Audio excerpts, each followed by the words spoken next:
Welcome to Samba Samba. Enjoy the video. You begin by opening your Landbank app or online banking. Log in with your credentials.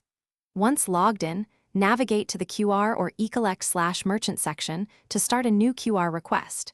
Choose whether this QR will carry a fixed amount or remain open for any amount, and enter payee details and purpose so records are clear. Make sure your device has camera permission and a steady internet connection. This avoids failures when the code is created and shared.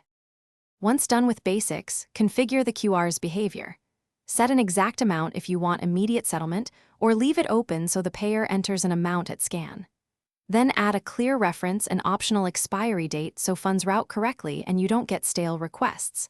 After that, pick the output format, download PNG, share a payment link, or get a printable PDF, and confirm. These choices control reconciliation and ease of use for your payer. Finish by saving the generated QR code and sharing it with your payer via chat, email, or printed receipt. You should test it immediately using another phone to confirm it opens the Landbank payment flow and shows the correct amount or open field. Once a payment comes through, match the transaction ID to your reference for reconciliation. If scanning fails, regenerate the QR, increase image size or contrast, and make sure network connectivity and camera permissions.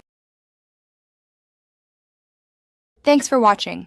Consider subscribing if we helped you.